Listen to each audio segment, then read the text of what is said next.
itu adalah menu berbuka puasa yang luar biasa ya, dengan kolak ya. Nah sekarang ini Hidup Sehat kembali bersama dengan Anda di hari ke-14 berpuasa kita ya. Apa kabar sudah ini? menghitung hari Saya ya? menghitung hari. Masih 16 hari lagi ya. Kenapa Bapak? Kangen sama saya ya? Rindu Bukan ya? lagi, rindu. Bukan lagi ya Kak. Saya di rumah itu biasanya bikin kolak memang. Setiap hari, hampir setiap hari ya kan. Tapi bagi pemirsa yang ingin bergabung bisa bertanya langsung dengan narasumber kita yang ada di studio. Bisa hubungi Instagram kita di @hidupsehattv1 dan tinggal di DM nomor teleponnya aja. Nah. Betul, nanti kita mungkin akan bisa ngobrol-ngobrol bersama dengan narasumber kita. Dokter Jualita, spesialis klinik. Halo Dok, dokter. ngomongin kolak nih dok, ini kolak sebagai menu buka puasa ini dapat menggantikan energi seketika. Itu fakta atau mitos dok? Fakta. Kok bisa dok? Nah, kalau orang bikin kolak biasanya kan ditambahinnya apa gula pasir. Iya. Udah pakai gula pasir, pakai gula aren pula, Betul. double kan. Benar. Nah, gula ini, gula pasir, gula aren dia itu termasuk karbohidrat sederhana kan, simplex. Dia gampang banget untuk naikin gula darah. Kayak gitu sebenarnya. Jadi, waktu kita lagi puasa selama 13-14 jam, menjelang buka kan gula darah kita mulai turun. Udah Begitu. pusing-pusing gimana gitu. Ditanya mulai nggak bisa jawab. aja tuh ya. Ditanya mulai nggak bisa jawab gitu kan. Gula darah udah mulai turun. Ketika makan kolak yang mengandung gula, ya dia bisa mengembalikan energi dengan seketika. Berarti bagus dong ya dok kalau misalnya kita setelah berbuka puasa itu langsung mengkonsumsi kolak. Ini sungguh pertanyaan jebakan sebetulnya. Nah kalau misalnya orang diabetes gimana nih dok? Katanya tidak boleh mengkonsumsi kolak langsung saat berbuka puasa. Fakta atau mitos dokter? Mitos. Mitos. Jadi boleh dok. Tapi ada tipsnya. Tipsnya. Kalau misalnya kita makan kolak kan isinya macam-macam. Biasanya apa sih isinya? Pisang, ada ubi, ada kolang ubi, kaling. ada singkong. Nah, tipsnya. Saya isi nasi dok biasanya. Ya Mohon ampun. maaf, bukan soto Pak. Lanjut. Bukan soto Betawi ini ya. Jadi kalau orang yang diabetes mau makan kolak boleh-boleh aja, tetapi jangan dimakan habis semua sama kuah-kuahnya. Oh gitu. Karena kan kuahnya kan isinya kan gula semua. Tapi gulanya itu gurih banget di situ santan ya. pula ya. Udah gitu kan kita melepas dahaga pada saat habis puasa gitu. Apalagi kalau dihabisin mubazir dok. Gimana tuh? Jadi kalau bisa mungkin ditakar gitu ya dok. Iya, jangan terlalu banyak kuahnya. Karena kan gini, waktu orang lagi bikin kolak, misalnya satu mangkok sedang ini ya, gulanya itu bisa hampir 5 sendok makan. 5 sendok makan gula pasir gitu. Karena biasanya kalau dibikin untuk 5 porsi, itu gulanya bisa 300 sampai 400 gram sendiri. Kalau kita konversi untuk satu mangkok, itu bisa 5 sendok makan gula pasir. Jadi hati-hati. Nah, orang yang diabetes boleh makan kolak. Yang pertama apa? Misalnya dia makan pisangnya. Pisang kan ada seratnya. Boleh. Dia kan karbohidrat Dan pisang sendiri kompleks. sebenarnya juga sudah ada gulanya ya dok ya? Betul, udah gula alami kan gitu. Terus ada labunya misalnya, ya kan? Labu kuning kan juga bagus, dia tuh ada seratnya. Kemudian ada ubi, ubi juga bagus, dia karbohidrat kompleks, boleh-boleh aja. Berarti airnya dikurangin dikit Oh, gitu ya. iya. Mungkin Airnya isi-isinya dikurangin tadi. dikit. Nah, untuk pemirsa yang ingin berinteraksi dengan Dokter Jualita, tentunya ya silakan saja bisa dilihat di layar kaca Anda ya. Kalau TV Anda terbuat dari kaca, langsung dilihat di sini. Ya. Oke, silakan. Nah, langsung dicatat dan nanti bisa telepon-teleponan sama kita ya. Iya betul. Nah dan juga nih dokter masih ada mitos fakta berikutnya, yaitu katanya nih dok, konsumsi kolak pisang saat berbuka itu dapat menjaga kesehatan jantung. Fakta atau mitos dokter? Jawab dulu, sesaat lagi akan kembali tetap di Hidup Sehat.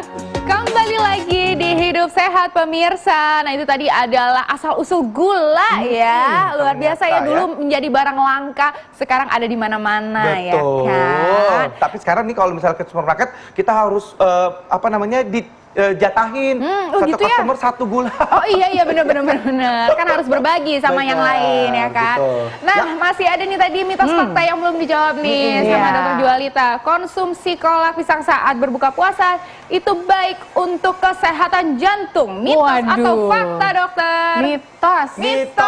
Kenapa tuh dok? Mitos. Tunggu, walaupun sebetulnya isinya lumayan ada seratnya kan, ada pisang, ya kan, ada ubi, kemudian ada labu, tetapi Karena dia bahan dasarnya kuahnya itu pakai santan. Santan itu kan lagi-lagi dia isinya saturated fat kan, lemak jenuh. Lemak jenuh. Ditakutkan lemak jenuh ini ketika kita konsumsi terlalu berlebihan bikin kolesterol jahatnya naik, LDL-nya, yang menjadi salah satu faktor resiko untuk jantung. Betul. Baik dok. Gitu. Baik. Nah berikutnya, jadi kalau orang dengan kolesterol tinggi itu pantang mengkonsumsi kolak dong dok. Itu faktor atau mitos dok? Ini mitos. Mitos.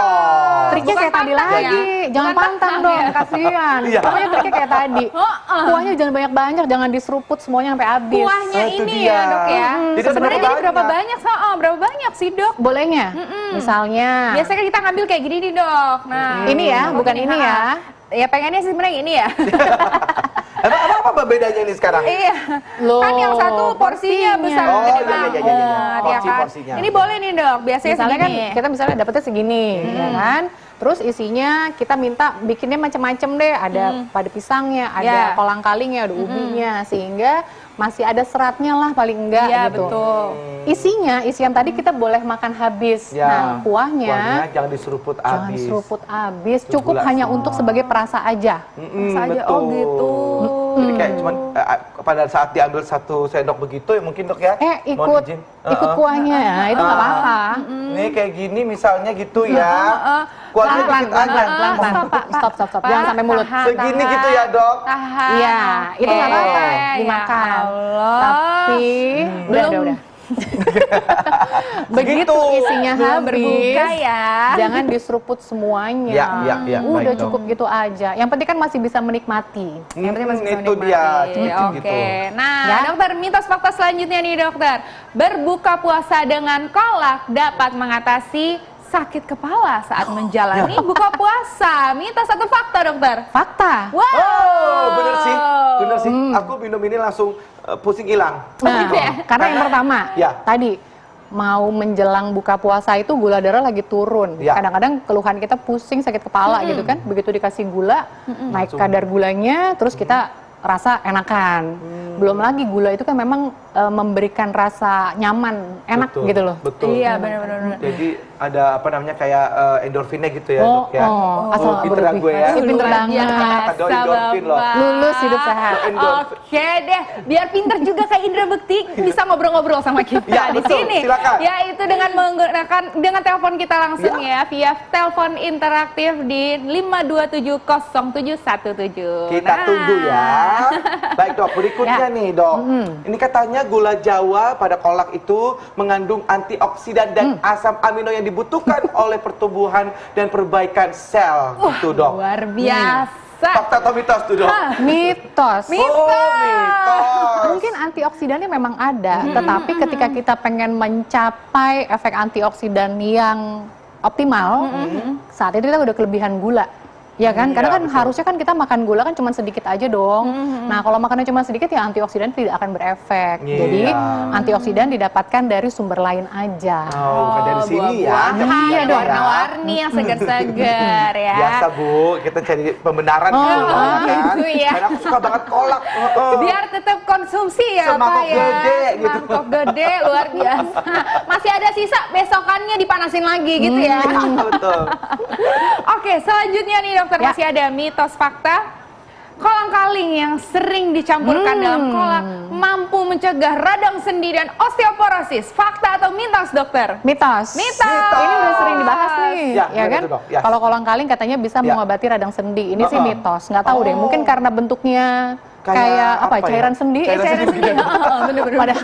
Padahal nggak ada hubungannya. Ya. Justru orang yang osteoporosis atau dia apa misalnya radang sendi atau osteoporosis, dia justru harus menjaga berat badannya supaya nggak terus-terusan naik. betul. Iya, supaya betul. Karena kan beban tubuhnya Nah, semakin berat sendi gitu yang ya. menjaga berat badan supaya dia nggak berlebihan. Ya. Nah, kalau misalnya dalam satu mangkok kolak, kalorinya kan gede. Iya. Kalau Ya, dihitung-hitung, kalau dimakan semua, diseruput semua sampai kuah-kuahnya mungkin bisa 300 sampai 350 kalori loh. Oke, ada penelpon Ada ini. penelpon nih. Halo, selamat siang. Yo Mbak, dari Medan Mbak. Halo Oh. dari Medan. Ini siapa Horas, ini, dengan Mbak? siapa? Terkait dengan kolak nih. Loh, kolak aku kan dengan sudah siapa, biasa Pak? dimakan. Dengan Bapak. siapa, Pak? Iya, Namanya, pertanyaan saya, Mbak. Ya, Bapak siapa namanya? Makan kolak, saya Hairudin dari Medan. Hairudin. Oh, Oke, dari silakan. Pak Hairudin dari Medan. Pak Hairudin dari Pertanyaan Medan. saya. Pertanyaannya silakan. Makan kolak itu baiknya setelah makan nasi atau sebelum makan nasi? Setelah Atau ada buah-buah lain yang lebih diprioritaskan? Lebih bagus makan buah itu sebelum makan nasi atau setelah makan nasi?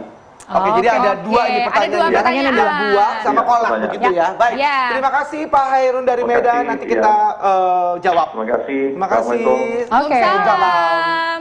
Kan Silakan. kalau kita Silakan, makan dokter. kolak itu kan tujuannya sebagai takjil ya. Iya. Ya. Untuk menaikkan kadar gula darah kita dengan cepat gitu. Sebaiknya dimakan sebelum atau sesudah makan nasi. Ya. Ya kalau untuk takjil naikin gula darah cepat ya sebelum makan dong pastinya pada waktu makan kita ya. batalin Jadi puasanya. sebelum makan nasi. Soalnya kan banyak yang maunya tuh juga Langsung makan nasi, berat langsung gitu. makan berat. Itu bukannya Nah. kalau nasi juga gulanya Ada, betul. Tetapi ketika kita udah puasa 13-14 Ya. jam, kalau kita langsung masuk dengan volume yang besar, seringkali bikin nggak nyaman di perut. betul, Iya, jadi iya, begak benar. ya, Ya kan? jadi. Jadi kalau dia nggak pernah ada riwayat gangguan lambung, mau dimakan pada waktu berbuka puasa sebagai takjil nggak apa-apa. Asalkan tadi santannya santan encer aja. Karena kalau santannya kental biasanya bikin keluhan sebah, begah. Ya kan? Kalau kita makan yang terlalu berminyak di santan, biasanya keluhannya akan kembung, begah. Gitu. Nah, terus buah tadi Ya. pertanyaannya. Ya, buah-buahan. Buah tuh sebaiknya dimakan kapan? Sebetulnya dimakan kapan aja nggak apa-apa. Tetapi kita masih tahu dulu tujuan kita secara umum sebenarnya kita mau mempertahankan berat badan atau nurunin berat badan atau naikin berat badan. Oh. Kalau tujuannya mempertahankan berat badan atau malah menurunkan berat badan, ada baiknya buahnya duluan sebelum nasi. Oh, Jadi kenyang jadi berarti duluan ya. duluan. Kenyang Benar. duluan dengan serat gitu. Kan lambung itu kan kita bisa isi dulu dengan sesuatu yang kalorinya nggak terlalu gede dong, Ya. kayak buah, ya kan Ya. dia bisa mengisi lambung dulu. Sisanya baru kita masukin nasi dan lainnya lain-lainnya. itu. Oke. Kalau emang mau ingin menambah berat badan kayak Indra Bekti gini, Dok, Apa tuh? itu harusnya habis setelah makan nasi ya baru Iya, nambah. supaya Oke, yang oke. energinya besar masuk dulu. Itu kan kebetulan kan emang ini badannya lagi Lagi apa? kurus nih kan. Oh, iya, iya, Gitu iya. ya. Keren-kerennya nih, Dok. Baik, baik. Itu kalau misalkan Dikancing. makan kolak ya? Dikancingin. Oh, jangan, Dok. Bisa, Pak. Lepas tadi, Dok. Dokter, ini sebenarnya kalau kita makan kolak, makasih loh, Dok. Saya jadi lupa mau nanya apa nih. Kalau kita makan kolak, itu bisa jadi obesitas nggak? Makin lepas ini. Aduh, jangan. Kasihan ya kancing Anda ya, Pak. Itu gimana tuh, Dok? Pastinya fakta kayak Fakta Indra. itu, Dok, Iya. ya. Aduh. Karena kan tadi Bisa menimbulkan obesitas. kalau satu mangkok dia udah 300 sampai 350 kalori, itu berarti takjilnya kan udah volumenya, energinya udah gede sendiri kan. Kalau kita konsumsi terus dalam jangka waktu lama, nanti kita akan kelebihan energi, kelebihan kalori yang akhirnya jadi berat badan naik. Gitu. Baik, Kan baik. harusnya kan takjil itu dia paling 10% dari kebutuhan energi kita. Nah, Dok, tapi ini kan kolak pisang ini kan juga salah satu makanan favorit ya, Iya, Pak. takjil favorit Puasa tuh ya. selama bulan Ramadan. Nah, sebenarnya dalam satu minggu tuh bolehnya kita berapa kali deh, Dok? Oke. Berapa mangkok yang kita boleh? Kalau misalnya kita bisa usahain isinya kolak ini bisa macam-macam, ya kan? Terus kita membuatnya dengan sadar bahwa ya udah santannya kita bikin encer aja, gulanya nggak usah terlalu banyak. Kita masih boleh kok makan kolak ini paling nggak seminggu 2 kali, lumayan seminggu kan? 2 kali. Asal catatannya kayak tadi, makan isinya dulu. Kuahnya hanya barengan pada waktu kita nyendok isinya aja. Jadi nggak usah diseruput semua. Baik. Ya. Terima kasih, Baik, Dokter ya. Terima Jualita. kasih banyak, Dokter Jualita. Jadi banyak manfaatnya juga. Tetap banyak Tapi jangan manfaatnya, banyak-banyak. tapi tetap ada Diatur. pengaturannya. Betul ya sekali. kan? Nah,